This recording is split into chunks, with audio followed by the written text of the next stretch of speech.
Good afternoon, everyone. My name is Dana White. Welcome to the Myth Salon.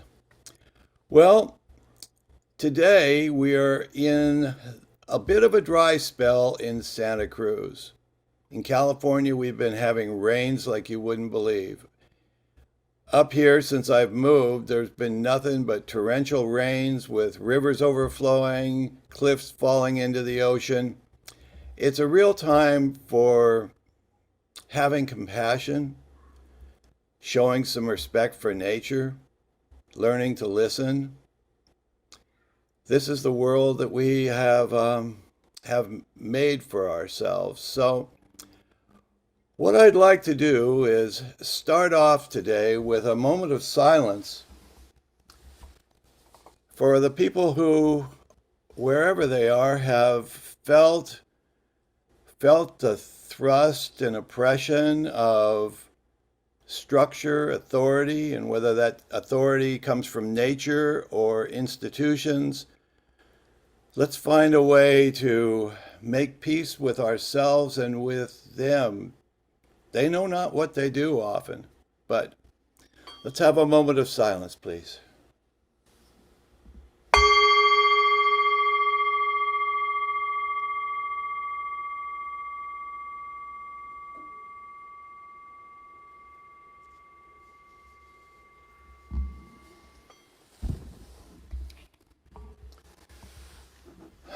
I'm deeply honored today to have two new people to the Myth Salon one, Marques Redd, who is here to support Stephen Finley, who was on a previous Myth Salon to support Jeff Kripal. And of course, you know Dennis, and will take a moment to introduce everyone. But right now, I would like to read a short poem. It's called Otherness. We all love solitude.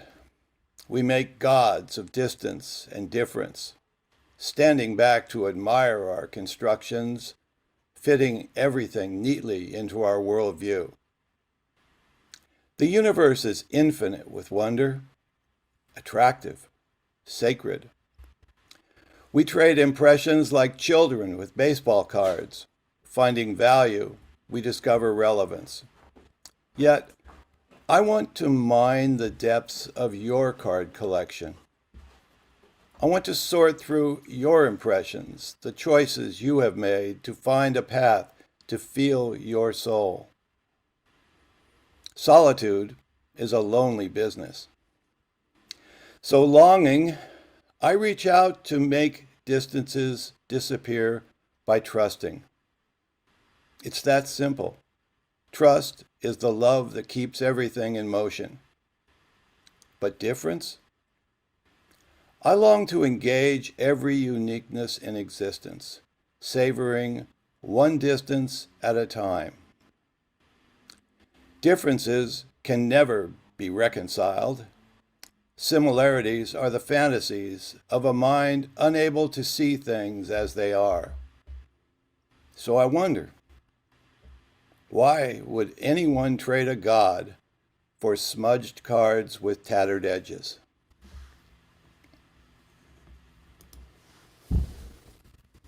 All right, my brother. Will, take it away. Thank you. Welcome, everyone, to another Myth Salon. Thanks, Dana. Really looking forward to tonight. I think this thread goes all the way back to conversations we had off screen with Jeff, getting to know some of the stuff that he was up to around the 25th anniversary celebration we did on Chris Vogler's writer's journey back at Max Sennett. So this has been really cool, and we've gone through a couple steps in this march towards this conversation I've really been looking forward to since Dana let me know we were going to have it. So let's jump right in. You all know Dana White, host of this Myth Salon, producer, publisher, contributing member of Pacifica's Myth faculty. You should check out his YouTube series on the Dow. My name is Linn. I host ZDF and Sky television series called Myth, The Greatest Mysteries of Humanity, and moderate these Myth Salons. I also run mythhouse.org and chair the general education department at a film and performing arts college in LA called Hushin. Dr. Dennis Patrick Slattery is Distinguished Emeritus Professor in the Mythological Studies program at Pacifica Graduate Institute. He's the author, co-author, editor, or co-editor of 31, including 7 volumes of poetry and 1 novel. His latest book is The Fictions and Our Convictions, Essays on the Cultural Imagination. His paintings, pottery, blogs, books, and upcoming events can be found at DennisPatrickSlattery.com.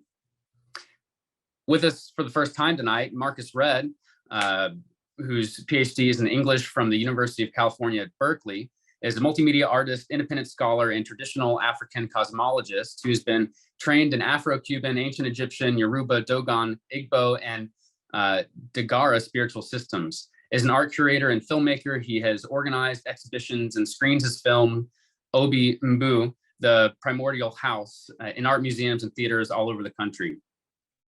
With the Pittsburgh Symphony Orchestra, he launched a public art collaboration entitled Playing the Cosmic Strings that features his image on a 1,200 square foot billboard. He is currently an artist in residence at the Pittsburgh Glass Center, and in his collection of glass sculptures will be presented in a Soho exhibition called The Myth Science of the Gatekeepers in 2024. He's published academic essays on the jazz musician Sun Ra and the novelist Ishmael Reed. And he has contributed exhibition essays for art institutions such as the Silver Eye Center for Photography, Clamp Art, and Women of Visions at the Esalen Institute. He offers a workshop entitled Harnessing the Power of Creation Through African Ritual. And for the summer of 2023, he has received an artist in residency at the Yard to work on a live performance and film project called The Four World Ages. Jeff Kripal holds the J. Newton Razor Chair of Philosophy and Religious Thought at Rice University. He is director and former chair at Esalen Institute, where he leads the Center for Theory and Research, author of Comparing Religions, Mutants and Mystics, Science Fiction, Superhero Comics, and the Paranormal, authors of The Impossible, The Paranormal and the Sacred, Esalen, America and the Religion of No Religion, The Serpent's Gift, Gnostic Reflections of the Study of Religion, and several additional texts on mysticism, the erotic, counterculture, psychoanalysis, and a new comparativism within the study of religion that will put the impossible back on the table again. A robust and even conversation between the sciences and the humanities and the mapping of an emergent mythology or super story within paranormal communities and individual visionaries. Leading us tonight, Stephen Finley, Executive Director of the Society for the Study of Black Religion from 2018 to 2020, who received his PhD in Religious Studies from Rice University in 2009, shortly after joining the faculty at LSU in 2008. Stephen has a joint appointment to the Department of Philosophy and Religious Studies in the program of African and African American Studies. Dr. Finley specializes in African American religion. His courses revolve around African American religious cultures, African American religious thought, and theory and method in the study of religion. His research expands on these themes with an emphasis on African American religion and embodiment. His ongoing research for book projects is in 3 primary areas: theory of religion through the lens of Robert T. Brown, an African American early 20th century intellectual and occultist; 2, a theoretical approach to making sense of African American faculty experiences; and 3, esotericism and African American UFO traditions. Much of this work takes race, Blackness, theory of religion, and non-material consciousness and material such as quantum mechanics approaches to religion seriously. Thanks for being here with us tonight. Stephen, take us away. Thank you, Will. First, I'd just like to say I'm really happy to be here. This is a few years in the making, and it's really my fault probably that it didn't happen sooner. But I'm glad it happened, and I'm glad to be here with all of you. I really appreciate Marques and Jeff for being here to support my what I consider guest hosting this Myth Salon in the presence of so many great scholars and thinkers. And just one update, Will, to my bio. I'm no longer jointly appointed at LSU. Since 1921, African and African American Studies, which was a program, is now a department, which I played a big role in helping happen. And now I'm fully appointed and the inaugural chair of the Department of African and African American Studies. That's incredible. Congratulations. Thank you very much. So I'd like to start. I want to do 4 things. I want to reiterate just very, very briefly what I had in mind for this Myth Salon. Then I want to show some photos, some images. Then I want to share about 10 minutes of a video before finally coming back and having just very, very brief comments. And then I'll turn it over to Marques, and then to Jeff, and then to the panel broadly.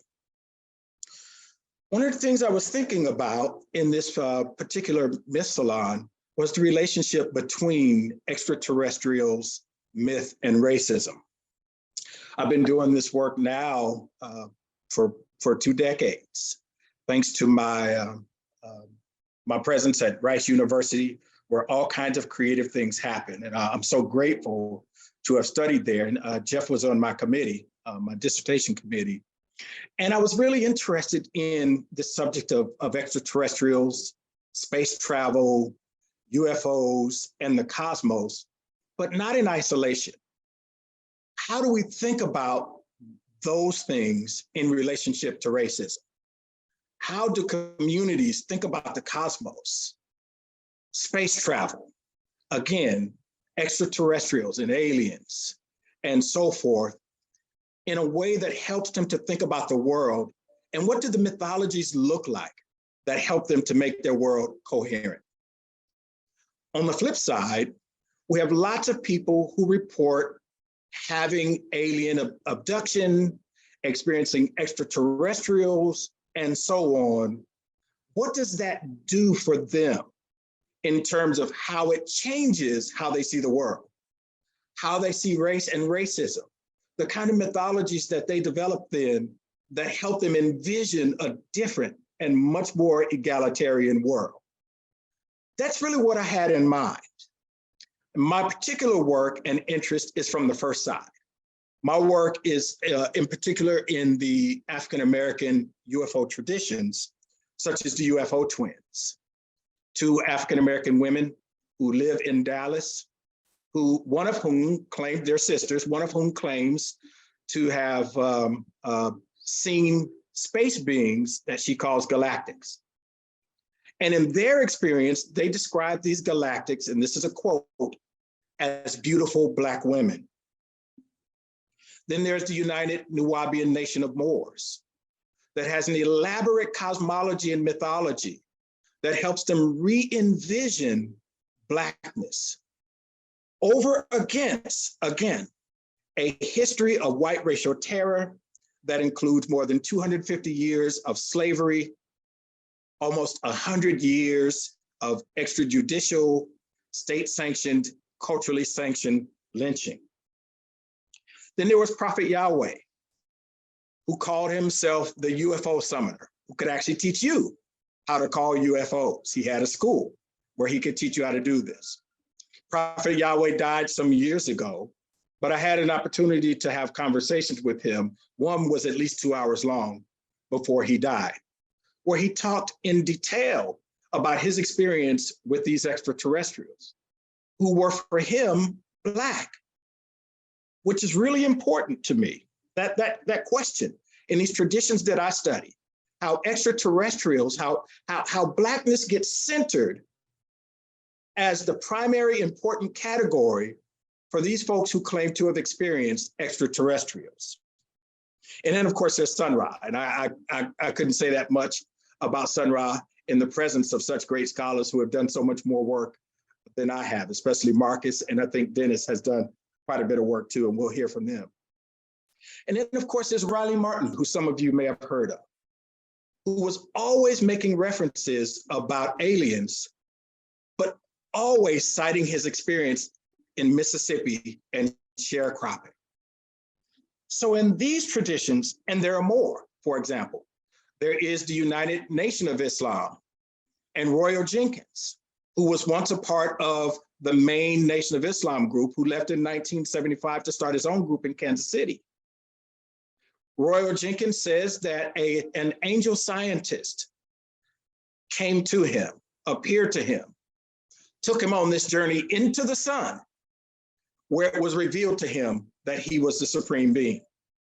And so how are we to think about these traditions that speak directly to a racialized experience, one that was overdetermined by race and racism, overdetermined by policies and institutions and practices of violence that were anti-Black?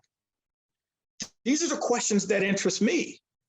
I'm interested in the question of why, when UFOs and UFO sightings and reports of extraterrestrial contact is a universal, in these particular traditions, why does Blackness become central? Why does it become such an important question that then is mythologized, these encounters mythologized to help make the world coherent in the face of this incessant and enduring anti-Black violence, again, including slavery and lynching and Jim Crow and so on.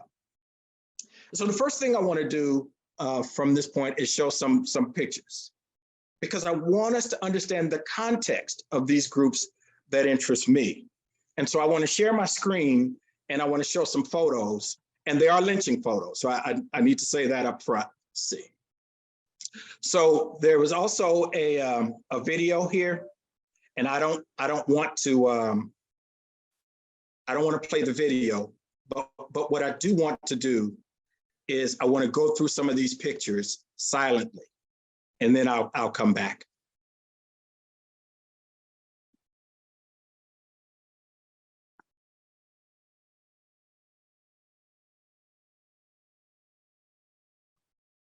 I'll pause on a few of them because I want to emphasize some of these.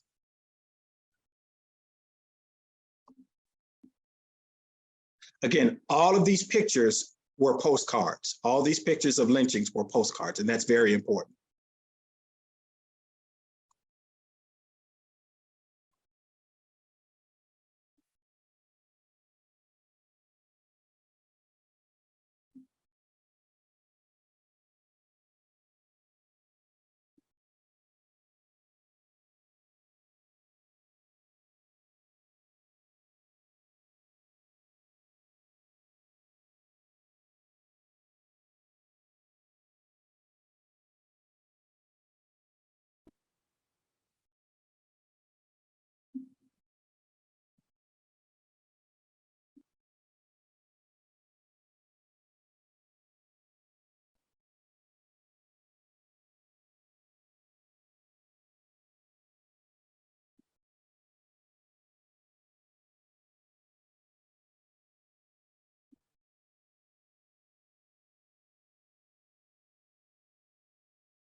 Okay, that's the context.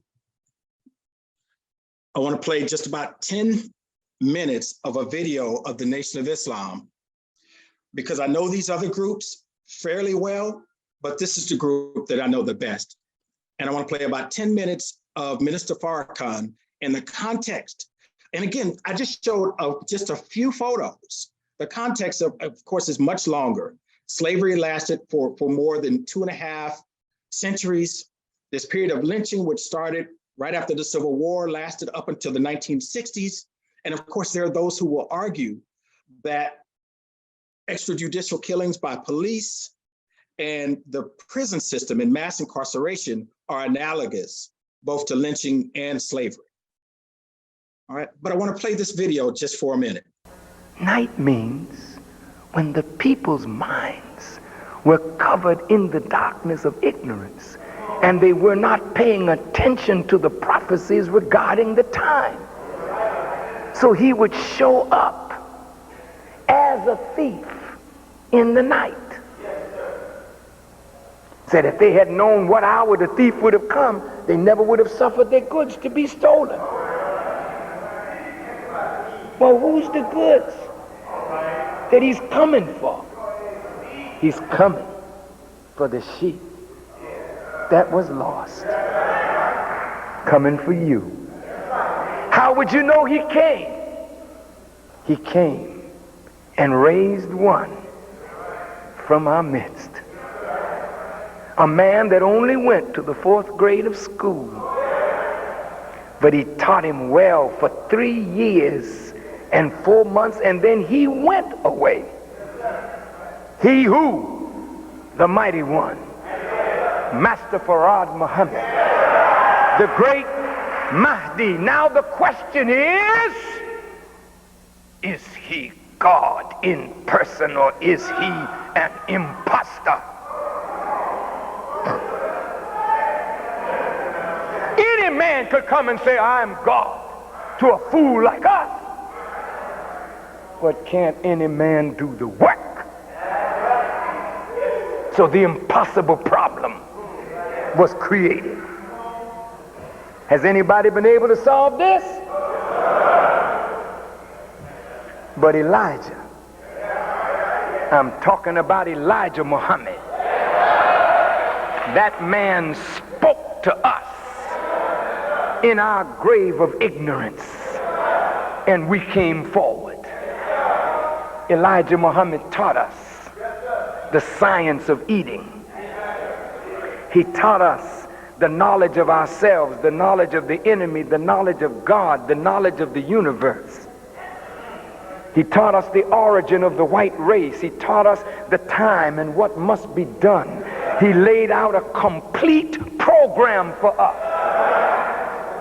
that took into consideration our spiritual needs, our intellectual and mental needs, our psychological needs, our social needs, our economic and political needs, our scientific needs, our educational needs. He set it all out for us. And then he went away and left a black man in the midst of us to work for 40 years laying a foundation. He pointed out to Elijah Muhammad a dreadful looking plane in the sky. He told Elijah Muhammad that that plane, look up in this dome. Look up in this dome.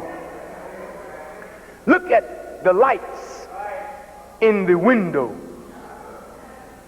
See, it's made like a wheel. Look at it good. You look at it, it almost looks like it's turning. Not quite, unless you had something to drink. I want you to look at this now. Ezekiel had a vision. And he looked up and he saw a wheel in the middle of the air. It had eyes all around it. Eyes mean windows. And eyes mean people looking out. It run by the grace of God. It was a cloud by day and a pillar of fire by night. Ezekiel saw this 595 years before Jesus was born in a vision. When Elijah Muhammad met Master Farad Muhammad in 1931, he showed him the wheel actually in the sky. It's there now. It's a half a mile by a half a mile. It's like a city. It has 1,500 little wheels on it that are destructive bombing planes. Oh, I want you to listen. But you see, this lion ain't roaring because he don't have no backup. You know, when that policeman calls for backup, he can get bold as hell because he got a radio that gives him backup. Well, I can get bold as never been because I have backup. I have God in person. Let me talk to you. I don't want you to get spaced out on me, because I'm not going to Spaceville with you. These wheels have been seen all over the earth. A white man calls them unidentified flying objects. And they are called above top secret. They don't even talk about it, and if you see them, they try to discourage you to make you think you haven't seen them. Many presidents have seen them and wrote that they saw them. and said that when they came to power, they would make it known, and when they got in power, they kept their mouth shut. Jimmy Carter was one of those presidents.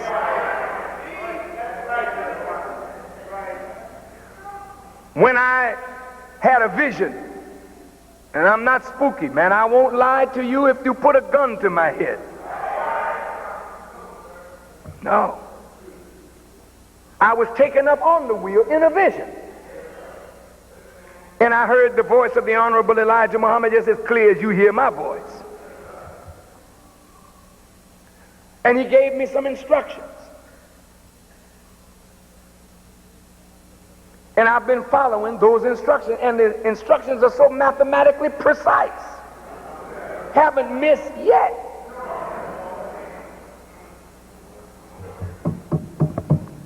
When I had the press conference, I was told on the wheel to have a press conference and tell the people what the government's plans were.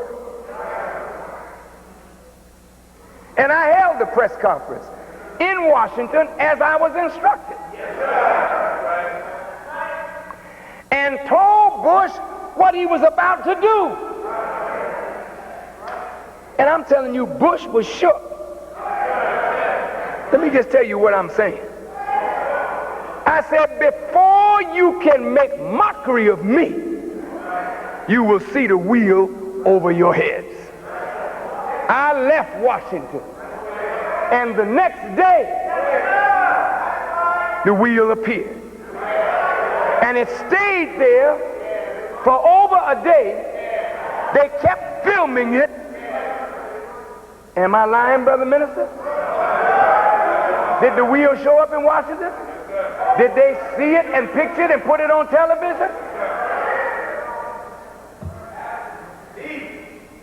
Whether you know it or not, I'm connected to that. No, shut up.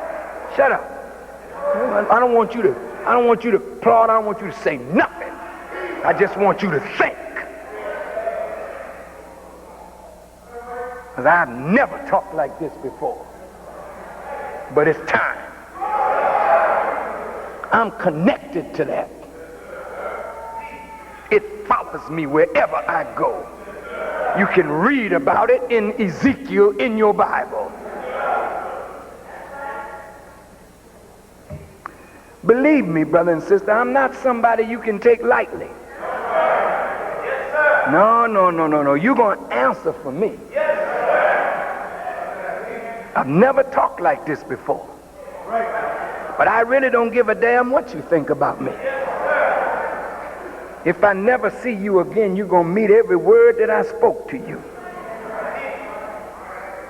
There's power up on that wheel. And those powers are connected to the Nation of Islam. The Nation of Islam is not some little lightweight, Rudy-poop little group of people. We didn't start on our own. God started this. He came in person. That's why we look different from any person on earth today. Nobody looks like us. You know why nobody looks like us? It ain't just a diet.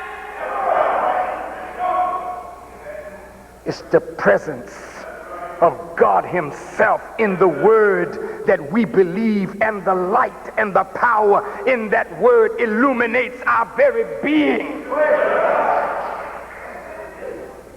We are strange people in your midst. You look at us, but you don't know us.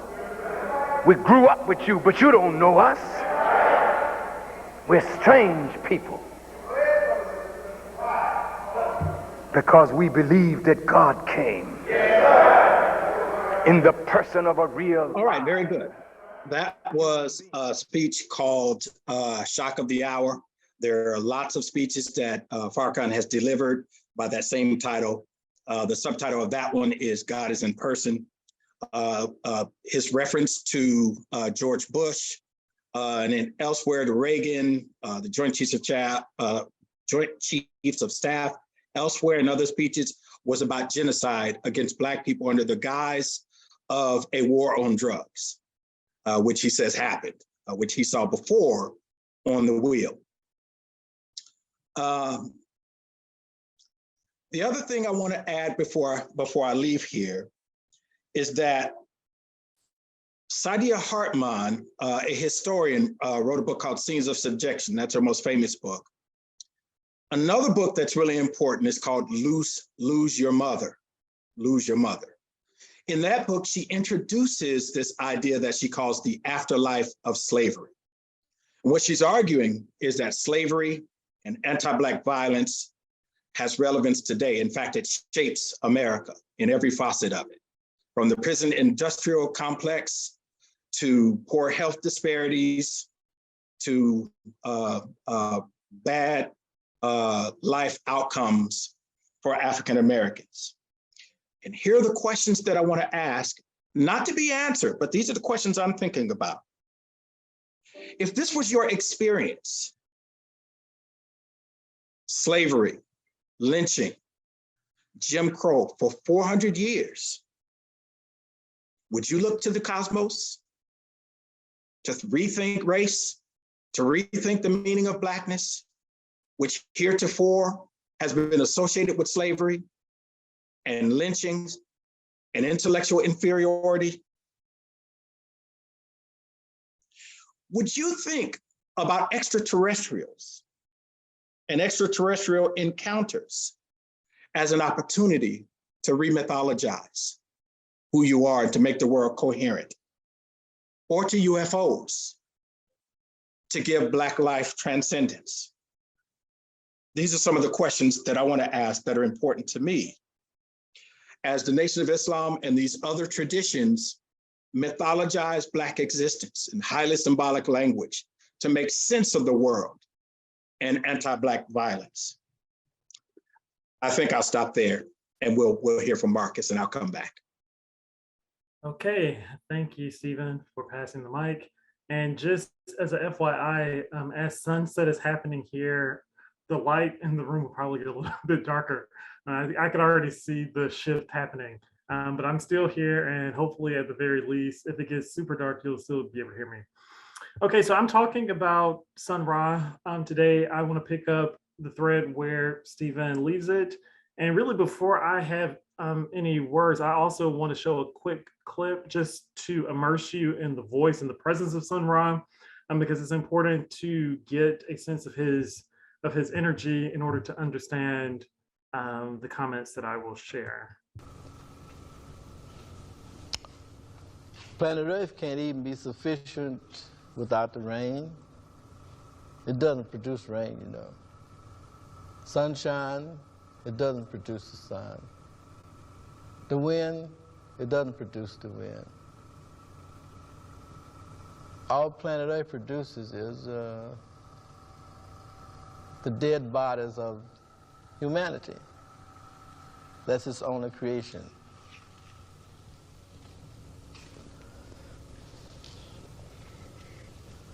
Everything else comes from outer space, from unknown regions. Humanity's life depends upon the unknown. Knowledge is laughable when attributed to a human being.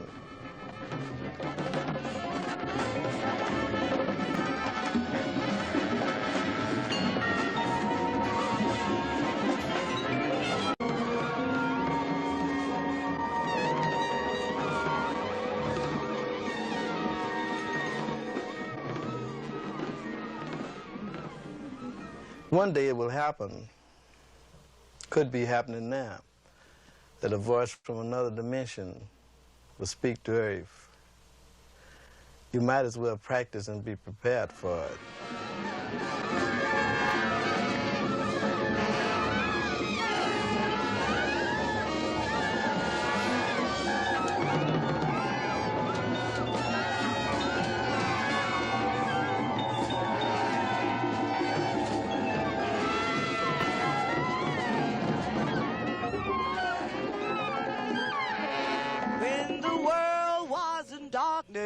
And darkness was ignorance, along came Ra. When the world was in darkness darkness, and darkness was ignorance. Along came Ra. The living myth. The living myth. The living myth.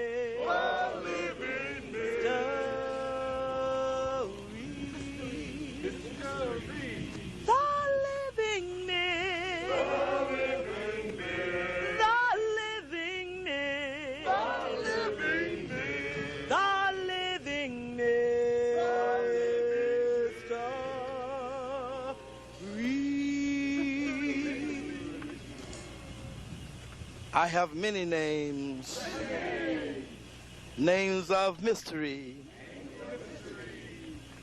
names of splendor,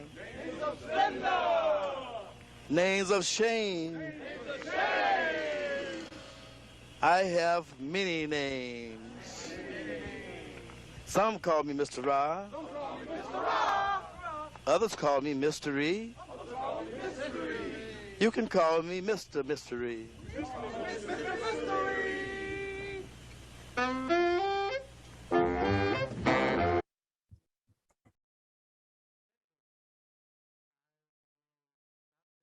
So that was a clip from the 1980 documentary called A Joyful Noise. It starts with him in the Egyptian collection of the University of Pennsylvania Art Museum, and then it goes to the rooftop of the Philadelphia International. All right, so I also want to share a little bit of biographical information just so that we're on the same page about who Sun Ra is. Okay, so he was born, or let's say arrived in Birmingham, Alabama in 1914. He released more than 100 full-length albums that really traversed the entire history of jazz, from ragtime to some very intense electronic experimentation. I mean, really a lot of the work was lost or not recorded, or recorded on cassettes and never released. The band lived together in this commune style, and there was a blurred line between rehearsal and practice. So there was this everyday sense that music was always happening, things were always happening, dynamics were always being summoned and channeled. He was also a prolific poet. I wrote an essay called Astro Black Mythology that tried to excavate some of the background of this cosmic philosophy that he expresses in his poetry, which really draws on a wide range of esoteric traditions. I mean, he was, just from what we know of his library collection, he was versed in everything from Renaissance Hermeticism, Kabbalah, Sufism, all the way to more contemporary writing in the Nation of Islam, and certain traditions of Black Freemasonry. I mean, so he's also engaging with thinking about the cosmic, and in some cases thinking about the extraterrestrial, with all of these other traditions in mind too. He's also often discussed as a pioneer of Afrofuturism, which is this aesthetic that blends together African diasporic cultures and an advanced thinking about technology. And we see this kind of influence that's permeated the culture, from music to contemporary figures like Janelle Monáe, comics. I mean, we know the Black Panther series was one of the most lucrative films to be released in the last 5 to 10 years, and in figures like Octavia Butler. Okay, so before going back to what we just saw in the performance, I want to contextualize it by giving a little bit of information about an experience that Sun Ra reports happened to him in 1936. So he says, these spacemen contacted me. They wanted me to go to outer space with them. They said it was quite dangerous because you had to have perfect discipline. And it's like, well, it looked like a giant spotlight shining down on me, and I call it transmolecularization. My whole body was changed into something else. And I went up. Now I call that an energy transformation because I wasn't in human form. I thought I was there, but I could see through myself. Then I landed on a planet that I identified as Saturn. They teleported me, and I was down on the stage with them. They wanted to talk with me. They had one little antenna on each ear, a little antenna over each eye. They talked to me. They told me to stop attending college because there was going to be great trouble in schools.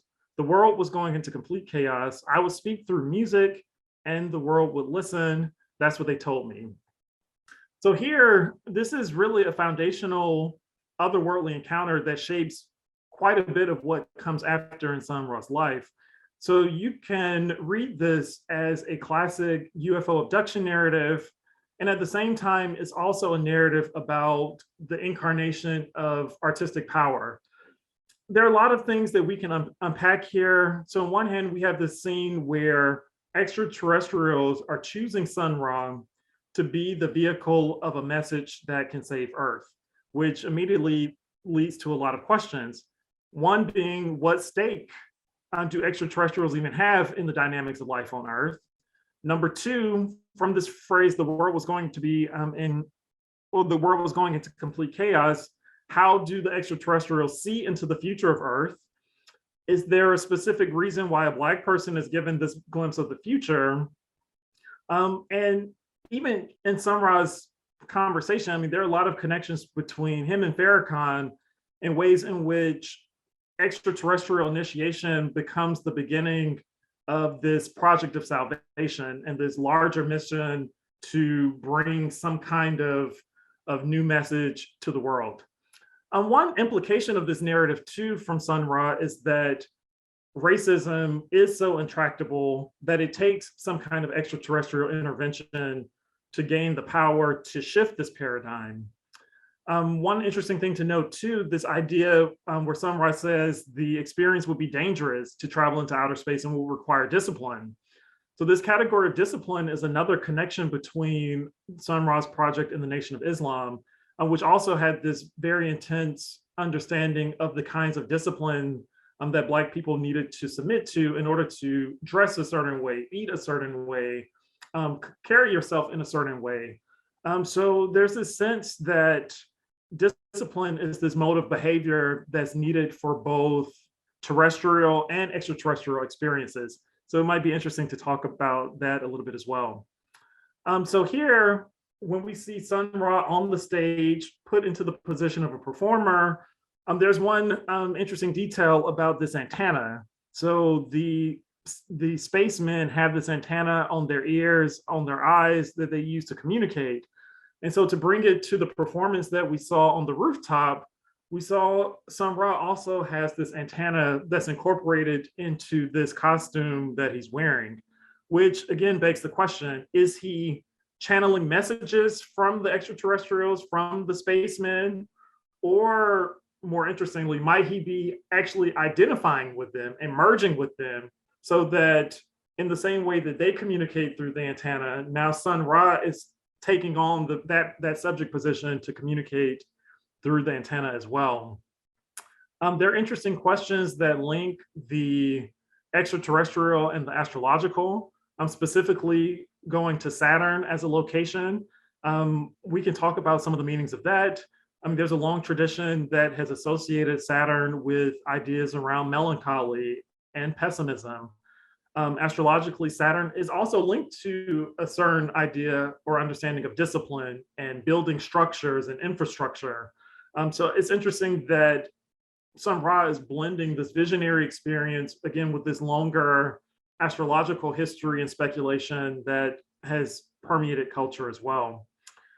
Again, to turn to this piece around the world was going into complete chaos. It's an open question. Is that because the trajectory of the world and its politics is just happening to lead us on this trajectory to chaos? Or are these spacemen saying that they will bring an element into the world that they themselves might be a catalyst for a certain kind of chaos? So it's a question around, is it a prediction or is it an intervention? And I think those questions are always percolating for Sun Ra. Let's see, I would say there's this piece around transmolecularization that's important, where Sun Ra talks about the way in which he's actually transported to Saturn. This connection between the extraterrestrial and advanced science basically comes into play here, where Sun Ra was basically saying, I wasn't in human form, but then I landed on this planet. So there's a way in which the extraterrestrial provides a platform for what we can describe as a post-human and even a post-race experience, because he's become this different kind of being as a result of being able to go into outer space. Okay, so looking at the actual quotes that he says, so taking it back to where we were in the clip that we saw. So he says, all planet Earth produces is the dead bodies of humanity. That's its only creation. Everything else comes from outer space, from unknown regions. Humanity's life depends upon the unknown. Knowledge is laughable when attributed to a human being. So many ways that we can interpret this. So on one hand, the dead bodies could be a subtle reference to the images that Stephen just showed us, these legacies of transatlantic slavery, Jim Crow, white terrorism, etc. I mean, so literally the Earth is producing the dead bodies through this hierarchy of oppression that that he's living through. But on the other hand, it also, or at the same time, it could be a religious call to transcend our normative earthly experience. So in other words, if Earth only can produce dead bodies and laughable knowledge, our goal as human beings should be to strive to become something greater than human, to take on a different identity, to take on maybe a divine identity, to take on an extraterrestrial identity.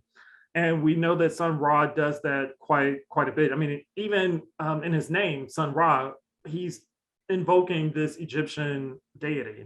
And he often went around saying that he wasn't a part of the human race, he was a part of the angel race.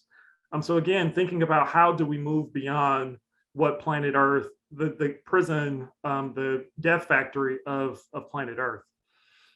I love the second quote as well. One day it will happen, could be happening now. So already we get a little bit of Sun Ra's humor, that a voice from another dimension will speak to Earth.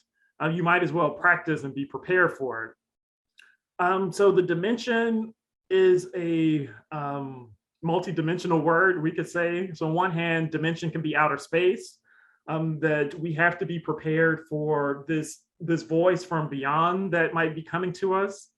When he says another dimension, it might have a scientific element where, think about string theory and the 20 plus dimensions that are theorized there. So maybe there's a scientific element, some small or different piece of reality might be the place where a voice emerges.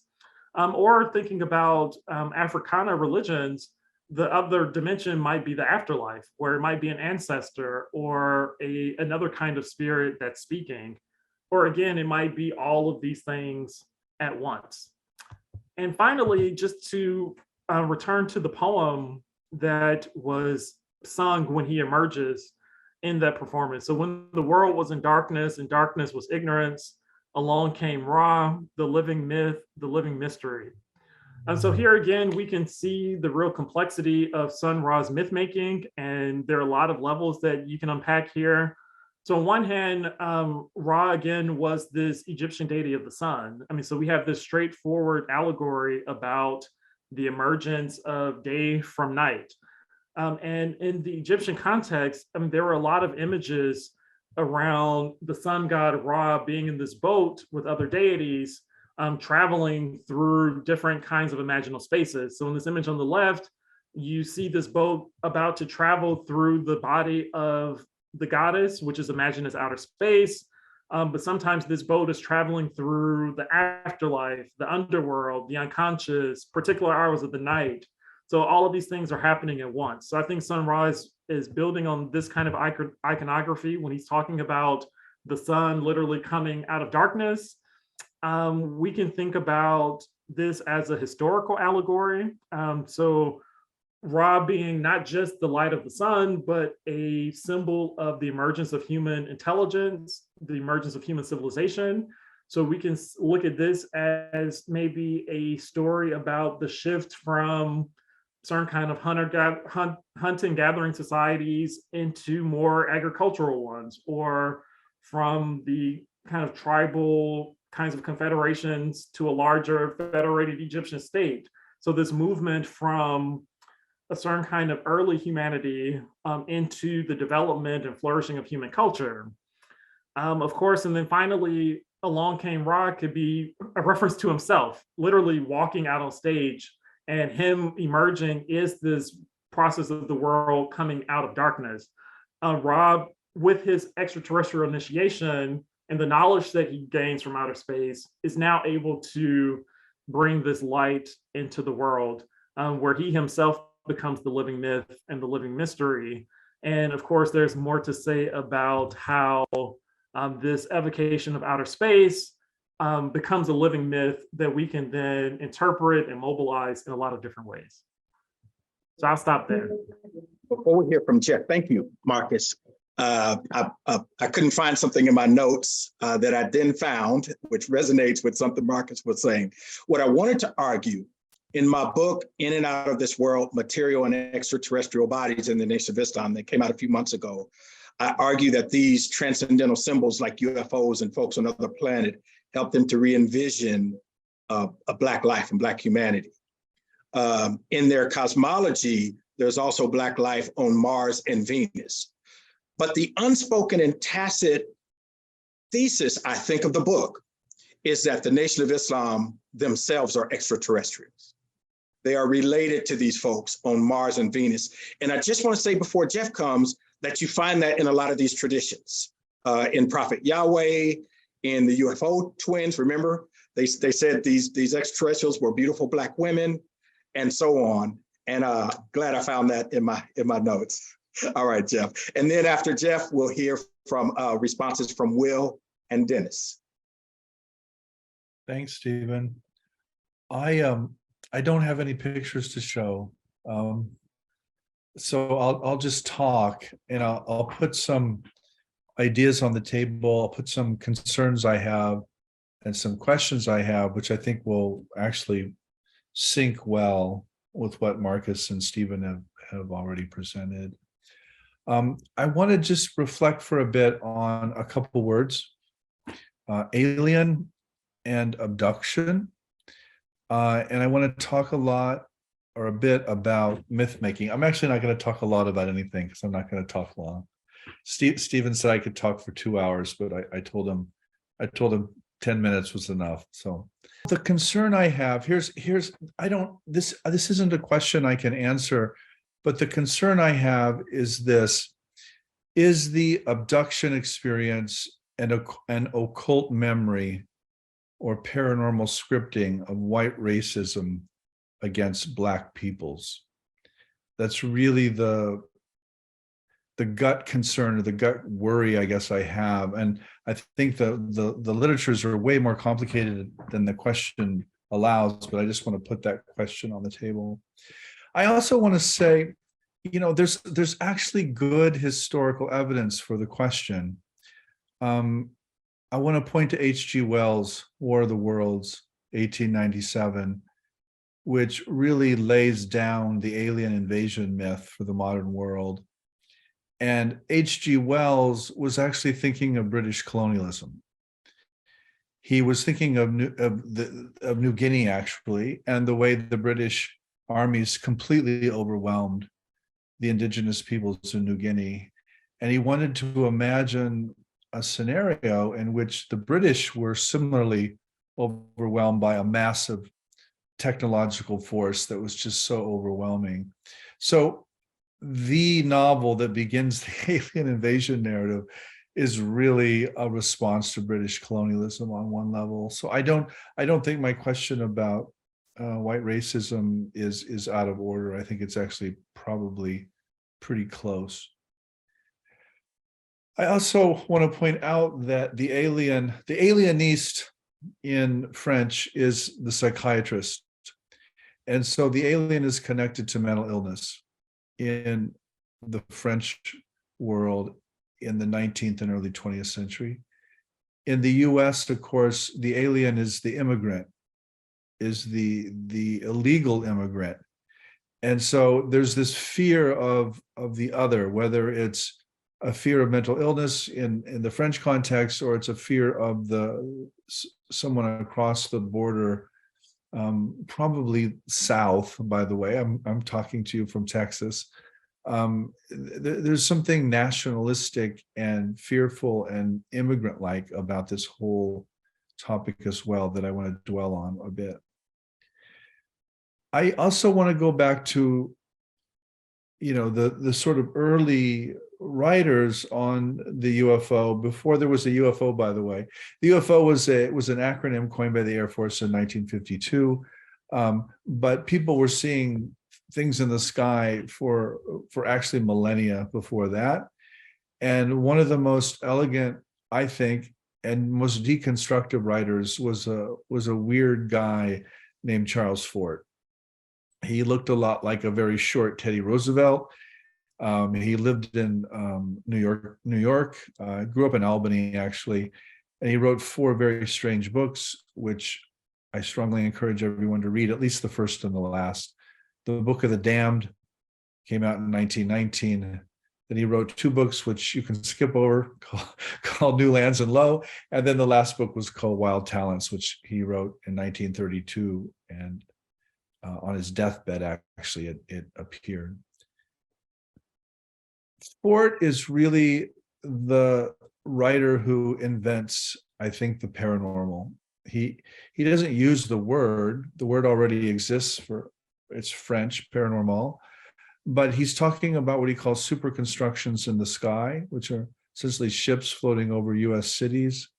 He's basically, his method is to go to the New York Public Library every day and to read every magazine and journal he can get his hands on in French or in English back to 1800. He just stopped at 1800. And what he was looking for was essentially anomalous phenomena. And he worked with a model that I think most of us today would recognize as very Foucauldian. He talked about dominance. He didn't talk about epistemes. I think we would talk about epistemes or epistemologies today. But he said there were really 3 dominants. There's the dominant of religion, there's the present dominant of science, and there's the future dominant of what he called the era of wizards and magic. And essentially what his argument is that these phenomena were once described in religious terms as demons or angels or possessions or poltergeists. Now they're explained away in scientific terms, but neither of these frameworks really work, and that something else is going on. And he never really says what's going on definitively. He mocks his own answers, but he really lands on a couple models. One is that the earth is a farm, and that he says, I think we're property. And by that he means the human species, but of course it's very resonant with slavery and with the treatment of Black peoples. And he also consistently compared these super constructions in the sky to ships off the coast of what would become America in the 1490s, that the indigenous cultures misread or could not read, in the sense they could not read their intentions, which were essentially sinister and colonizing.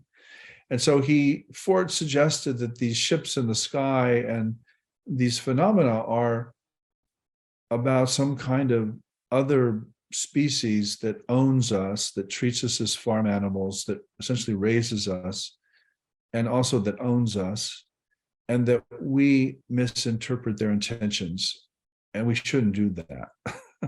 So it's a very dark set of it's a very dark mythology, but it really begins there. And by the way, 1919, after Ford dies, Pulp Fiction comes into the fore in the 30s and 40s and 50s, takes up Ford. A lot of science fiction is Ford. I think, Stephen, we're going to talk later about Nope. And there's a major scene in Nope that's pure Charles Ford. I mean, when blood splatters over that house and the blood falls from the sky, that's pure Charles Ford. Things are always falling from the sky in Charles Ford books: fish, blood, you name it, And again, there's this dark notion that we're misreading the situation. I think the UFO mythology that we have today is a product of the Cold War and of the military, and it's an alien invasion mythology. the alien is coming from outside. It's bad. We're here to fend it off, to fight it like good patriots. So there's this kind of nation state nationalism at work, but also the UFO can only be framed as a threat here. And so this is very white, actually, very very disturbing to me personally, because a lot of these experiences are not threatening at all. If you actually talk to people who have had contact experiences, they're often extremely positive. And so to frame these all as threats seems to me to be a projection, frankly, a kind of political and racist projection. I also want to point out, and Stevens pointed this out, you know, the other description of the alien is the gray. And of course, gray is a combination of black and white. I mean, and the early abductees were either of mixed race or they were literally mixed marriages. The most famous early abduction account was Betty and Barney Hill, and Betty was a white woman and Barney was a black man. And this was the early 60s. They were civil rights activists. They had every reason to be anxious. And that really comes out in their abduction experience. I also want to point out that abduction is a very negative term. It's accurate, actually, phenomenologically for a lot of these experiences, but I want to point out that agency or choice is not an issue here. There's often something violent and often sexual, often medical, done to these people against their will. There's no issue of consent here. There's no issue of free will. These are extremely negative experiences. I think they're related to what earlier cultures would have called possession or demonic experiences. And I worry that we see these things in a positive light too often, and we dismiss or don't listen to the people who are telling us about their negative possession experiences, essentially. And I'll end then with a couple two thoughts, which are in some sense related, I guess, but maybe not. In the literature, in the parapsychological literature on survival of bodily death, there are two hypotheses. One's called the spirit hypothesis, and one's called the LAH, or the living agent hypothesis. And the argument is, so when a medium, for example, picks up some piece of information that she or he shouldn't know, is that piece of information coming from a spirit, a dead person, or is that piece of information coming from the person with whom the medium is sitting, the living agent?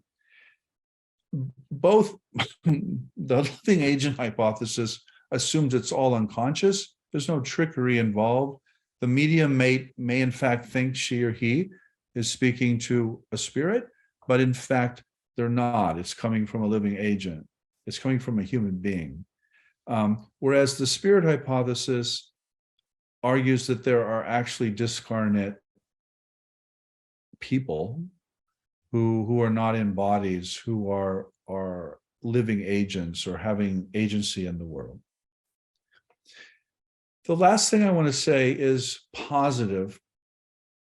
I've learned a lot from a medievalist named Barbara Newman, in a book called The Permeable Self, and from a paranormal researcher named Paul Eno, two completely different people.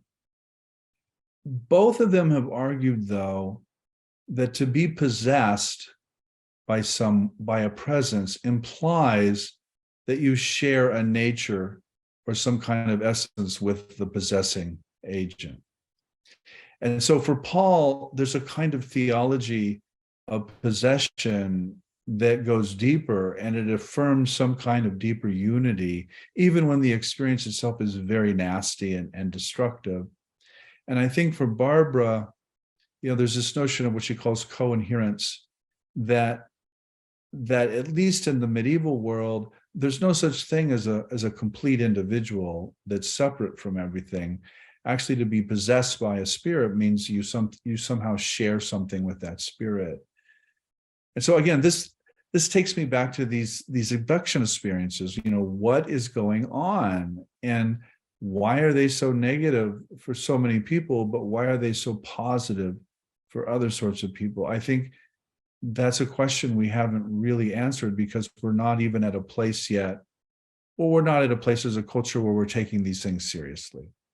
Stephen does, Marques does, people on this panel do, but I assure you most academics don't. They don't even think about these things.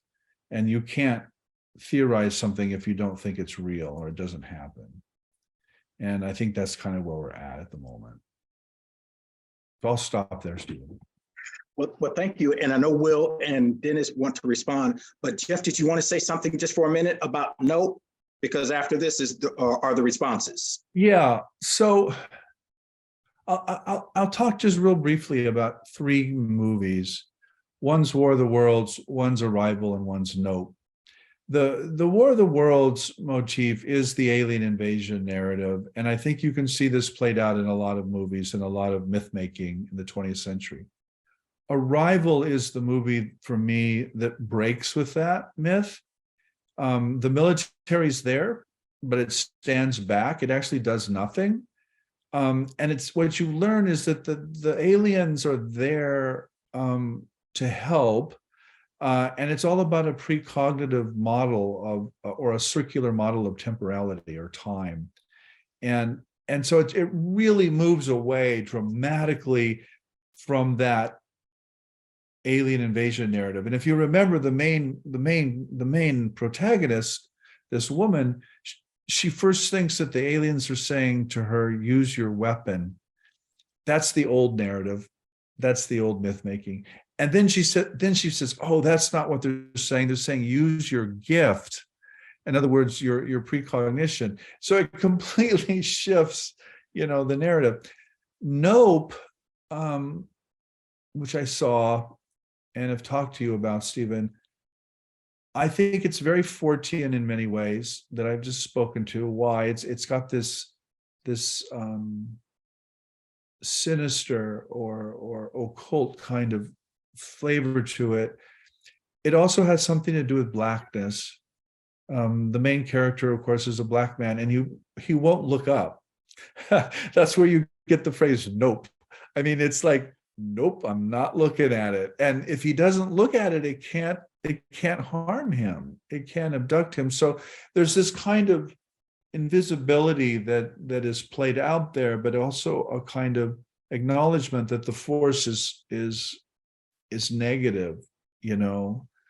I don't know what to quite make of the movie, to be really honest. The scenes with the monkey killing everybody on the film set, I don't know. I mean, I there's a lot in that movie I think that could be teased out or thought about, and I'm sure a lot's going on there that I have not thought about. I don't know.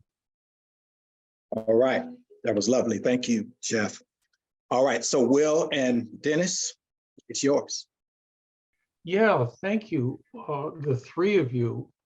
You're each disruptive, each in your own way. And by that, I mean something positive, not negative, because we've got to pay attention to how the words are being used. When I read the description of tonight, there was a part of me that couldn't handle it, because there were things that were being juxtaposed to one another that were really way outside my comfort zone. And that's why I was really pleased that Dana invited me to be a panelist, because I wanted to see, well, how am I supposed to think about this, this juxtaposition? And boy, talk about a way to push one out of one's mythic comfort into uncertainty, which brings up a certain amount of anxiety and how am I to deal with this? And I want to tell all of you, and I don't think I'm alone here, I've been listening to tonight. When with the backdrop of Tyree Nichols and of the 5 Black Memphis police officers that essentially assassinated him. And they're in jail. Things move very quickly. So that's another piece of this. How am I supposed to think about this? So I wrote down a couple of things I'm just going to share. I don't have a definitive. I'm still in process, and it'll happen for days after tonight, thinking about it and going back into my notes. But early on, when Stephen was speaking, the 3 words that surfaced for me were structure, process, and purpose. And maybe those are 3, not exclusive, but essential ingredients for myth making, because mything is a participle. I mean, it's in motion, if you will. It's not a fixed thing. And the fluidity of the 3 of you juxtaposing things that I've not even considered is increasing my level of learning and how to recognize what has been unrecognizable for me. A couple of more, and I want to not take a question that came up when Marques was speaking. I posed to myself, are we missing a part of our human limits? Is there more in our humanness that is alien to us that we've yet to put our finger on or excavate with a kind of openness that wouldn't be fear-driven? Another one, and I think this was when Jeff was speaking, how myths are formed. I mean, that's a fundamental question I have felt running through all 3 of you. And even more importantly, maybe how is a myth deformed? How is the deformation of a myth that we become comfortable with enters into a deformation? And I think all 3 of you beautifully deformed something so that it's seen. I mean, this is Flannery O'Connor's whole thought about art and literature and poetry. The idea is to create such a hyperbole that even the blind people suddenly wake up and see something. And I remember she would talk about, the artist, the poet has to write their letters this big, in like 187 font, because the poet is writing to people who are fundamentally blind. So you've got to start out with big letters. And when they start waking up, then you can shrink the font. But at the front end, no, it has to be huge. I pulled this off my shelf today, and I was trying to get back to it. I never even finished it, but it's a fascinating book. And you guys may know it, The Other Within. But I like the subtitle, The Genius of Deformity in Myth, Culture, and Psyche. And Deardorff is just, I find him to be a very fine thinker about this. But on the back, there is a blurb from David Miller, who of course taught for years with us at Pacifica and primarily in the Myth program. But he says, there are many books out there in the theme of otherness. The otherness of race, the otherness of class, religion, ideology, gender, as well as the otherness of ourselves. The I that walks beside me that is not I. But rare is the expression of otherness from the perspective of otherness. This is what I'm reading this because I feel it's so in tune with the discussion thus far. This is one of those rare books It's a telling example of what Gaston Bachelard must have meant when he said that deformation is the clue of imagination. Deardorff reveals that in our various identifications of meaning, we egos are typically one-sided, walling ourselves in upon ourselves. And for me, your three discussions broke that wall down. This work artfully reveals that the wall is one-sided and that it leads us to the other side of the one-sided wall. So, yeah, those are a few things that, and it was extremely stimulating for me. So, Will? Thanks. Yeah, I also feel like open new rooms in my brain today entirely. So thank you. I really am not quite sure what I'm going to pull together of all the thoughts. I have not taken so many notes during Myth Salon and that I can remember, honestly. Honestly, just trying to be a good listener. What I'm amazed, like what Stephen and Marcus, what you guys were showing me with, showing us with, it just started to fill out a pattern for me where I started to see, if we take these othernesses, right, and we just start seeing, okay, the UFO is other, Islam is other, blackness is other, vitality has become other in a secular world. Divinity has become other. Hope has become other in a hopeless world. Mystery, Mr. Mystery. I liked Mr. Mystery. And I just kept doing these. I just kept seeing all these different, these, and they're in our consciousness. There are these structures in our consciousness, in our cultural consciousness, where we've made these boundaries. And when you say, Dennis, this getting into the perspective of the other, to see the other from the perspective of the other, I actually think what Jeff is saying about all these dark interpretations are unavoidably, powerfully, horrifyingly true. The comparison of the abduction, rooting it in the trauma of an initial capture of a slave, unavoidable. But we had Clyde Ford come on and talk about, Here with an African Face. And his whole thing was talking about going back to Africa and re-mythologizing the story of everything that happened. Because, I know in my own very tiny way, what it's like for the truth of your own experience and your own arrival, where you are, to have dark truth, to have things that suck. And it's just real. And the whole Hillman thing is that our only hope in these situations is to re-mythologize our own story, to rework the story. And you can't take away the truths of the stories, the truths of these traumas, the truths of these structures.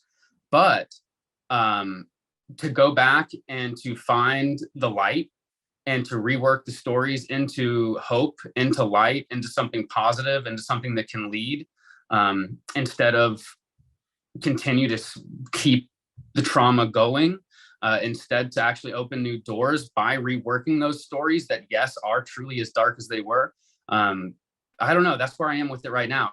And it's inspiring. And I'm, we'll be doing the math on this for, gosh, this is one of those, you just open one of the questions that won't end. Well, thank you for that. And Dennis, thank you for your response too. I just want to respond to a couple things, and then I'll come back, Will, to you and Dana for where we go after that. Jeff and Marcus know very well. Marcus mentioned Afrofuturism. Jeff is interested in it too. Afrofuturists are largely Black scholars. They're not all Black scholars who actually want to think about the transatlantic slave trade in just the way you described, Will, as an alien abduction. That's precisely how they talk about it. White people show up on the shores of Africa. They've never seen people who look like that before. They think they're dead ancestors. So automatically then they're mythologized. They think they're dead ancestors who return, right? And so that's the first thing. And then the second thing was a point that that Jeff made about language and about terms like abduction. And it was actually David Halperin who cautioned me initially in some of our exchanges about using the term abduction. because for David, and you all probably know of him, he's a Jewish studies scholar who does a lot of really interesting and great work on UFOs using, I think, Jungian psychology or analytic psychoanalysis.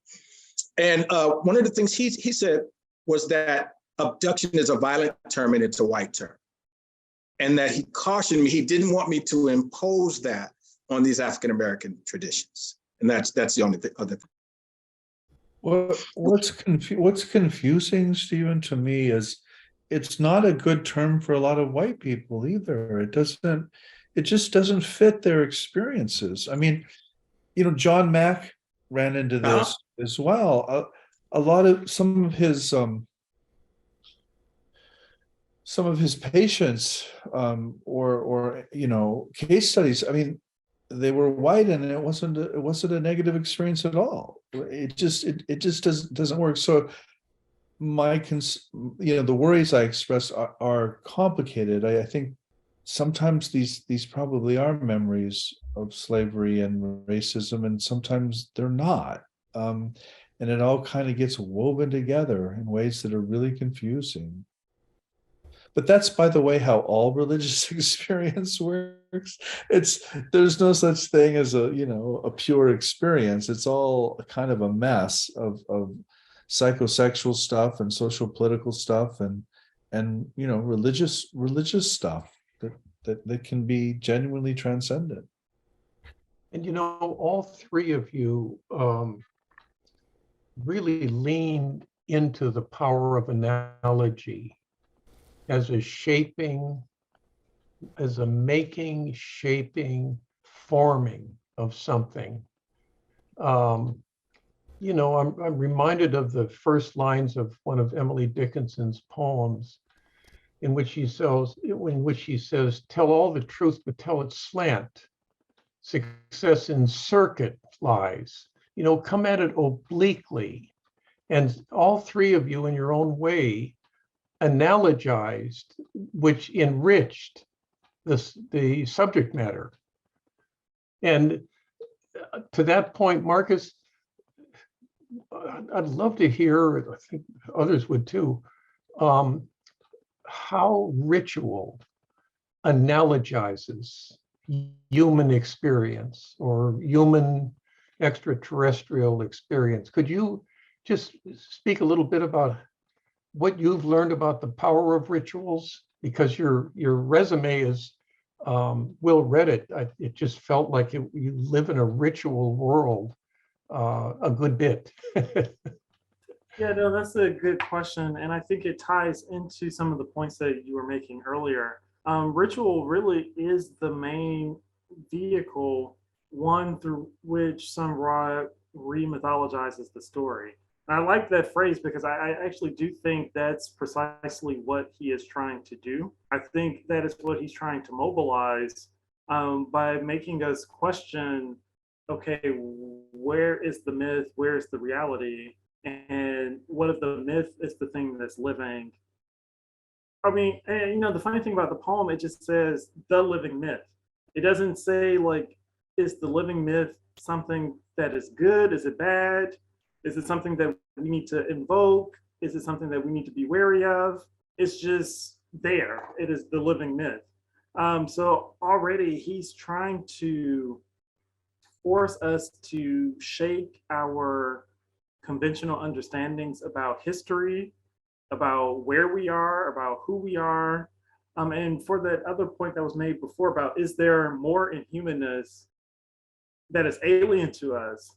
I mean, I think he would definitely say yes. I mean, so one of the parts I skipped over is where the poem Astro Black Mythology was recited. And there quite explicitly, he's saying, find your place among the stars, as if there's something in the firmament that contains something that speaks to our truest nature, and also something that we need to expand or expand our consciousness or divinize ourselves in order to be reattached to. So I think he is saying that there actually is something more in our humanness. But then at the same time, by saying the living mystery, I think he's also saying that there's no end to how infinite it might be. Because if you discover another piece of the human puzzle, well, there's still a living mystery even after that. There's still a living myth even after that. So it seems like there's a focus on a ritual process too, where he's trying to stir up dynamics that don't actually come to an end, as if there's this infinite work of tapping into myth, tapping into this larger cosmic ambiance, and using it to constantly keep transforming our present. That was great. Wonderful response, Marcus. Thank you. I'd like to say something about the Jordan Peele cinematography and his approach. In both the films that I'm familiar with, Get Out and Nope, the solution for the protagonist is to not get caught up in what's happening right there, to separate himself. In other words, in Get Out, he puts the cotton in his ears so he's not subjected to the to being hypnotized. And in this, in Nope, he restrains himself from looking up. But in both of those films, Black people hold the power. Black people have the key to wisdom. They're being exploited in Get Out by a white community that wants their power, prowess, their intellect, their everything that they are, so that the white people can go on and live on in black bodies, which is a bizarre situation. It's if you really think about it, I mean, the young woman had brought a whole train of black people out there, and when he discovers that, he realizes he's just the latest in the long train of victims. The power comes in realizing how you get out of it by not being attached to the perpetrator of that, by the spaceship or by the white community, and to not be engaged, to rebel, to find your agency, to do something. And I just think he's a powerful filmmaker. Ironically, his production company is called Monkey Paw Productions, which is, if you think about that, Jeff, maybe that's where the monkey came from. Maybe that's sort of a wink and a nod to the whole entertainment community. If I can just build on what you're saying, Dana, I think there's something there in this body thing, in the Get Out, what you're saying about the bodies, and Jeff brought this up too, the comparison of the enslavement of people on the human level, but also of the body by a consciousness. And in the context of a possession, potentially. I recently had to do a TV episode on zombies. I hadn't thought much about zombies, but eventually you do just a little bit of scratching at the surface and you see that zombies come out of Haiti. They come out of a story of enslavement, and you start to see, but here's the thing. They're not just about, they transcend Black slavery and human slavery, and they become, what you really see is that they are dead matter. They are bodies that are dead, without soul, without free will, that are deterministically controlled by blah, blah, blah. So this is a representation of our own relationship with unensouled matter, dead matter. And when you talk about the Get Out, you point to another example where the Black man is representing the body. And then when you look at these UFOs and Nope, it is the most biological embodied UFO you get. And then when you look again at the connection of the UFO to the monkey is obviously the trained monkey connecting to the experience of slavery, but also connecting that to the supposedly unintelligent body. And so what I am starting to pick up on here is that, in part because there has been a casting that he's even playing with in these stories of enslavement and relating it to the body. It's also a spiritual story. it's also on this whole other level of the relationship between spirit and body. And one of our problems, sorry to go on so long, I did this other documentary on the movie Alien, on aliens. And what that movie was all about was, one of the big pieces of it is that if you think that the universe is quiet and still and everything's dead, go on out there. See how dead it is all out there. Go scratching things and see if nothing wakes up and destroys you. Because the truth is that matter isn't dead. Body isn't dead. Consciousness isn't separate entirely from body in such a way that we can treat body and see body as a slave, as dead matter. So what I'm wondering is if you guys see this remythologizing around UFOs and Black experience as also touching into remythologizing our relationship with, I'm thinking of Boris here too, with body and with matter. Well, thank you for that. And as you were talking again, I was thinking about my book, In and Out of This World. And that's part of what I'm arguing. But I also want to stick with the movie theme here and ask us to think about Night of the Living Dead. 1968, I think it comes out. There's one Black person in it. His real name is Dwayne. I forget his last name. After he helps everybody survive the night, all these zombies, he goes outside, everything is all right. What happens, Will? The ending of Get Out. Flip. Right. He gets seen as a zombie and shot and killed, right? This being, and I think there's something metaphorical there that's really important that's going on in some of these UFO traditions, African-American traditions, and the Nation of Islam, that they wanted a sense of transcendence. They didn't want to be just bodies as they were perceived and treated in the West. And so thinking then about the cosmos, about life on Black life on other planets, about UFOs that they help to construct, right? To me, gives them a sense of transcendence, where in the movie Night of the Living Dead, we see the Black character just seen as another body that perhaps lacked interiority and consciousness. He's just a zombie, and he gets shot and killed like one. I'd like to read a question that came in from Anna Ford in the audience.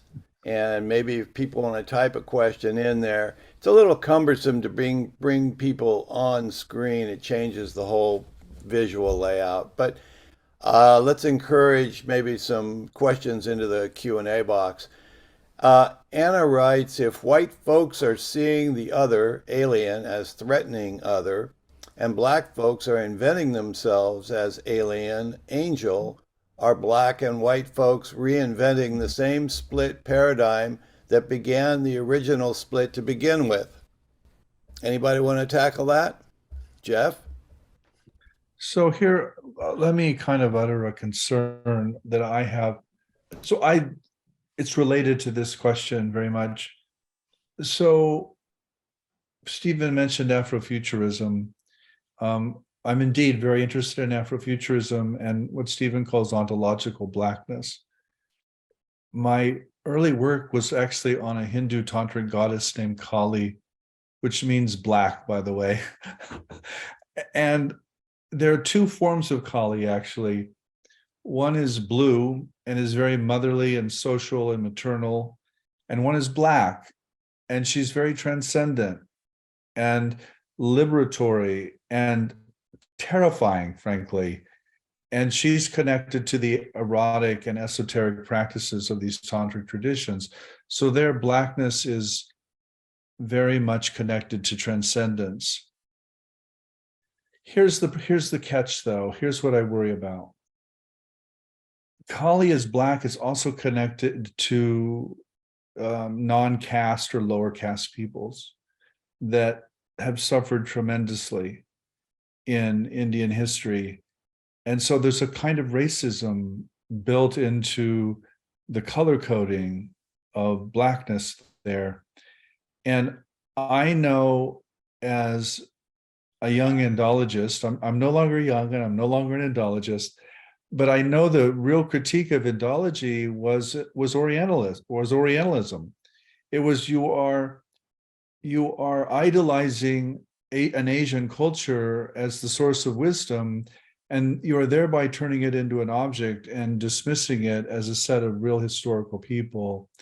And this is my concern about ontological or transcendent blackness, is that it's another form of Orientalism that we don't recognize yet, because it's still politically popular and relevant, but in fact, it's just another form of idolizing a particular ethnic group. That's my concern. If someone can talk me out of that or talk me down, I have a question about you. I'm all for it. I'm all for it. But I Here's- think this is what the question's getting at as well, is aren't we just supporting the same mythical structure in different terms? That's my big concern, actually. Will, before you come back, I just want to say, and Marques can speak to this more than I can. I just want to say, I'm glad you corrected yourself. Transcendent blackness is my term. Ontological blackness is Victor Anderson, who's also right. a So it's friend of mine. different. Yeah, I'm sorry. I'm sorry. I have read you, Stephen. I actually, but this And the only thing discussion of transcendent blackness, I think, is very powerful. But I think it also worries me as a former Indologist who,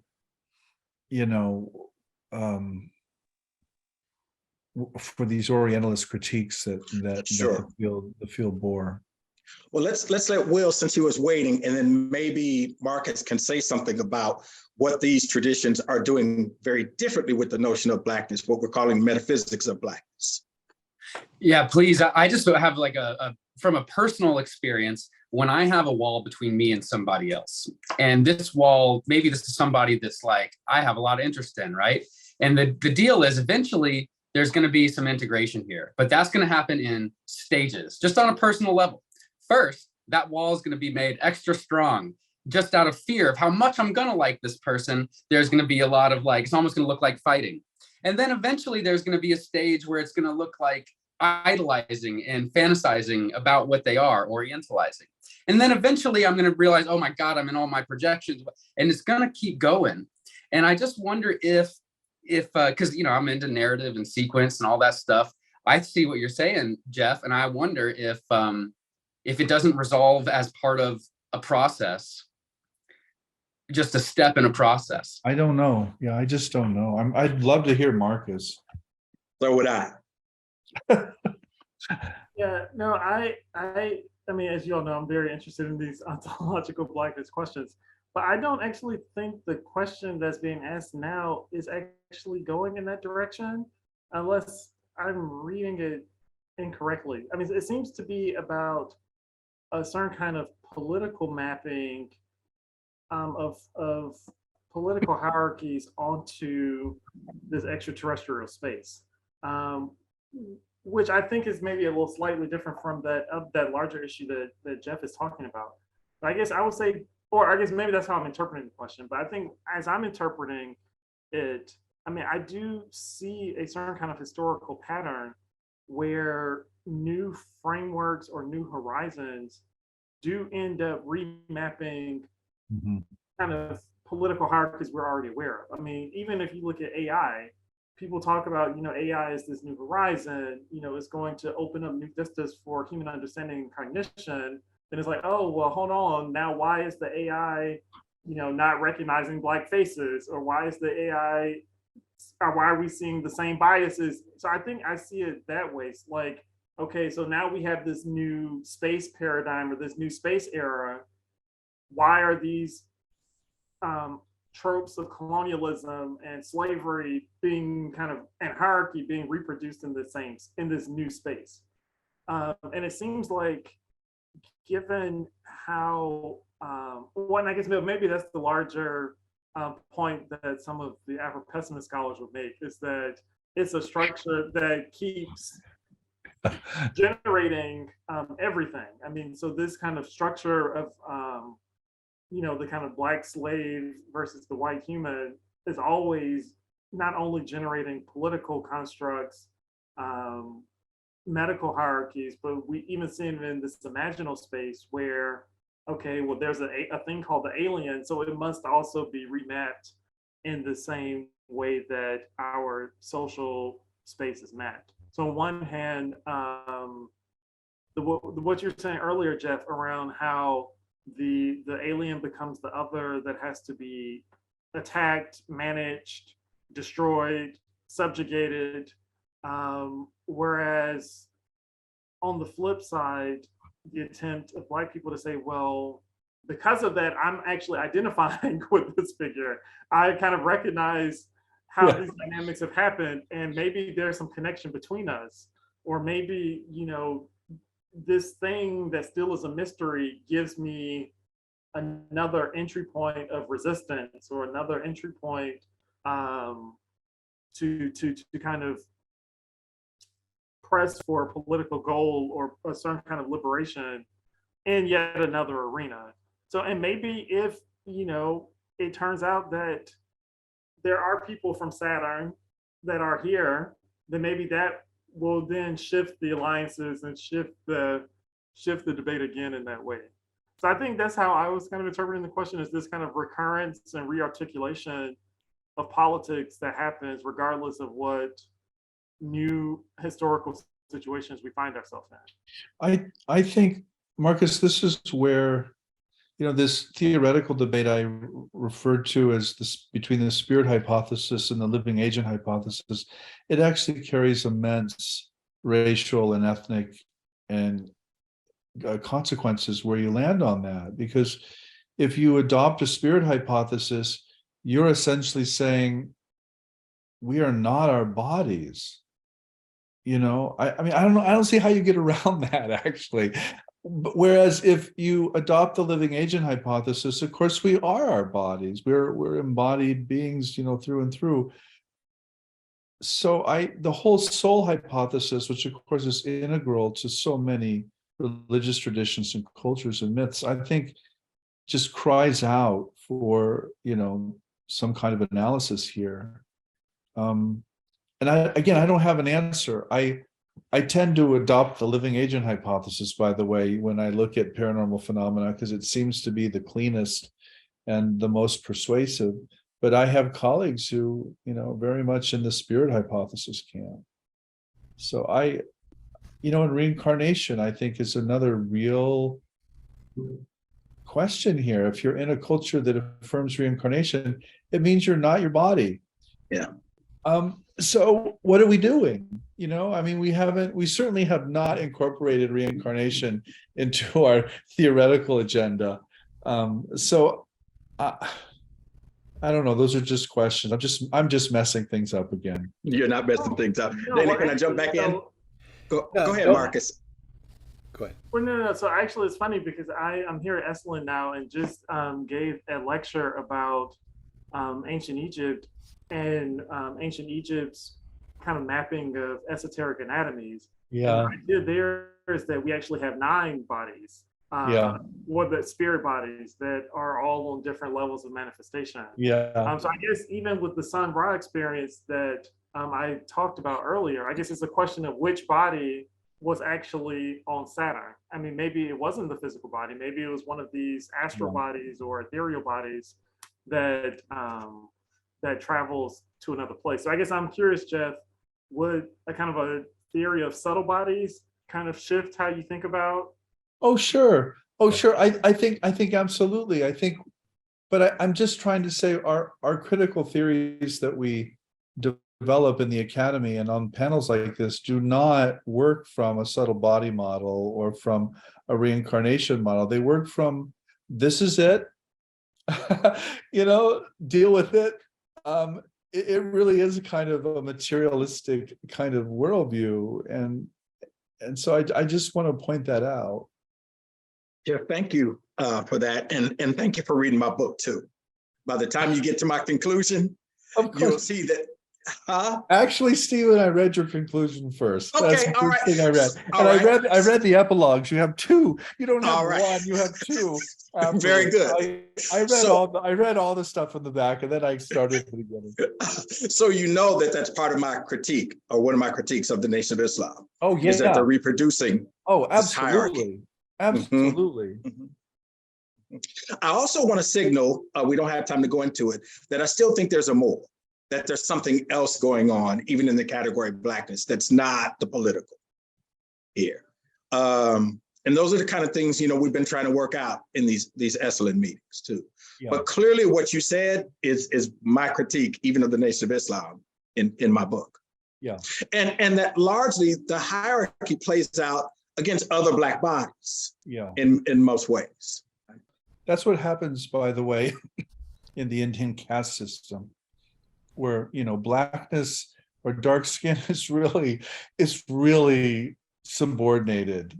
I mean, you really want white or light skin, both in the mythology and in the caste system itself.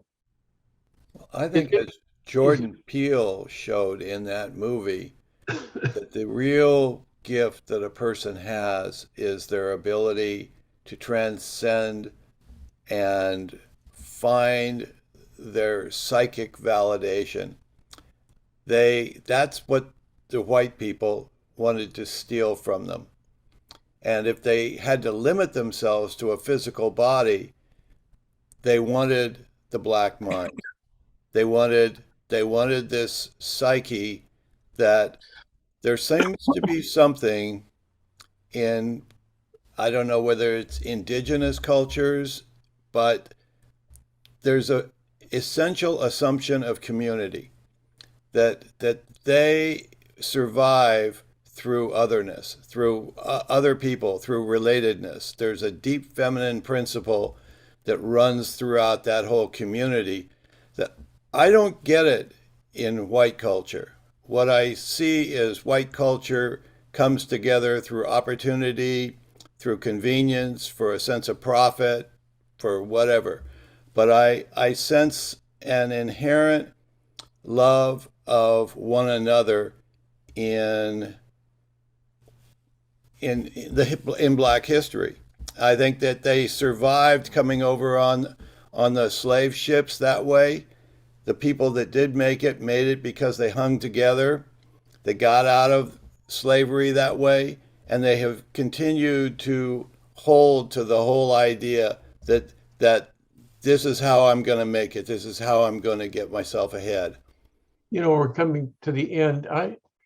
Can I just ask if any of you have thoughts about this assassination of Tyree Nichols by 5 Black police officers? I'm trying to comprehend it, and there's so much that we don't know yet. I mean, the story's unfolding now, but I just wonder if you have any observations on what might be taking place there.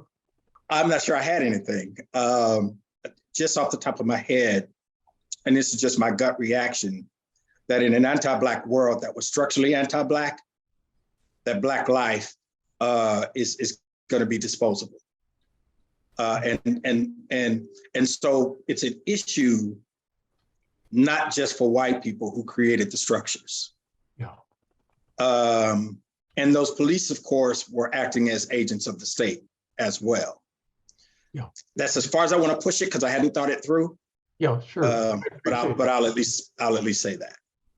There was one Black news reporter who was in Memphis and was giving as much information as she could, and then she stopped and she said, "Tomorrow I'm going to enter the worst part of this job. I'm going to have to watch the video, which apparently is brutal." And she says, "I don't want to come to work tomorrow, but I have to, because it's my job to see this and to be able to report on it, not as hearsay, but as, well, I witnessed it." And I believe the parents are to see it as well, or they may have. So the only thing I'm bringing up here is that technology puts another layer onto experiences that we've seen how powerful it's been in other instances of brutality. But I appreciate you all just even considering it, because Yeah, I'll always, I guess, to kind of take that question and find a way to bring it to the conversation here. So from the one of the most well-known movies with Sun Ra, Space is the Place, and he has several quotes from that film that actually speak to this particular historical or contemporary incident that's being addressed, but also this question about the extraterrestrial as well. So, he said, there's a part where he says, "I'm not real. I'm just like you." And this is when he's in Oakland talking to some Black teenagers in the community center. He says, "I'm not real. I'm just like you. You don't exist in this society. If you did, your people wouldn't be seeking equal rights. You're not real. If you were, you'd have some status among the nations of the world. So we are both myths. I did not come to you as a reality. I come to you as the myth because that is what Black people are, myths. I came from a dream that the Black man dreamed long ago. I'm actually a present sent to you by your ancestors." How do you know I'm real? Yes. I'm not real. I'm just like you. You don't exist in this society. If you did, your people wouldn't be seeking equal rights. You're not real. If you were, you'd have some status among the nations of the world. So we're both myths. I do not come to you as a reality. I come to you as the myth, because that's what Black people are, myths. I came from a dream that the Black man dreamed long ago. I'm actually a present sent to you by your ancestors. So to me, that kind of speaks to a little bit about this. I mean, there's another quote where he asks, "If you're not a myth, whose reality are you? If you are not a reality, whose myth are you?" And I think those might be some words that help us to understand the complexity of what and the gravity of what Sun Ra is trying to address, the history he's trying to address, the history that's still unfolding in our present. And it kind of picks up on Stephen's point that anti-Blackness as a structure is also ironically embedded in the psyche of other Black people too. And if that's the case, are we really a myth? Are we a reality? And when things like this happen, they take on such a spectacular aura. I mean, I think it speaks to the depths of why there's a turn to the extraterrestrial in the first place. Because there seems to be no ending or no stopping point to the intensity of this kind of anti-Blackness. So he's trying to force us to ask, is what we're seeing on TV a myth or reality? And how do we engage on that level? So I guess that would be what I would offer. That's very helpful. And Dana, of course, Marques ends where I began. I think there was a comment that Sun Ra made in his film about freedom and responsibility. And he really was resistant to the idea of freedom because it is something that the dominant culture bestows upon somebody. And he was much more inclined to teach people the path of having agency or personal responsibility. Well, yeah, just one quick thing I wanted to mention. I think I saw something really interesting happen in the middle of our conversation that I wanted to point out. And it was Jeff saying, well, the Academy limits us to these two options. And within these two options, we're put into these two, we're pinned into these places. And then Marques said, well, what about instead of playing with those two options, it's just, that's mainstream culture's perspective in the first place. That's the dominant perspective. That's exactly the structure, the place from which this is coming. So how about just breaking the dichotomy entirely and reminding ourselves, wait a minute, of this other perspective, the 9 bodies, the 5 bodies, something like this, right? So I thought something, still a mystery there in what I think just happened. I think Jeff wasn't identifying with those perspectives, voicing, and it's nice to be with people that aren't going to pin us to those limitations, to have a night where we can not be in that place. And it's been wonderful to be with all of you doing that. And I don't know, I just thought that seemed like a pretty cool moment. I thought I was seeing the myth of what's going on in a little way right there.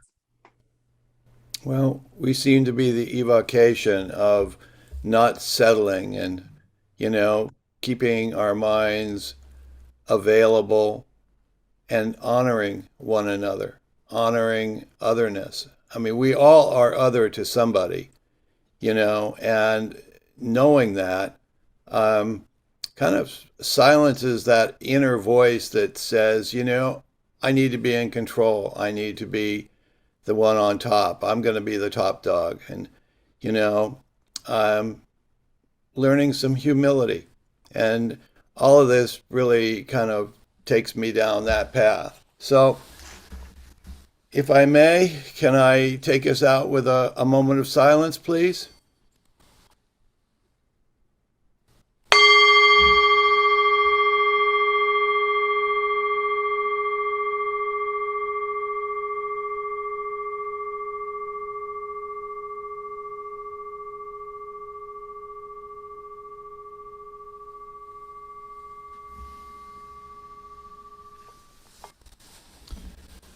A highly charged evening. Stephen, Marcus, Thank you.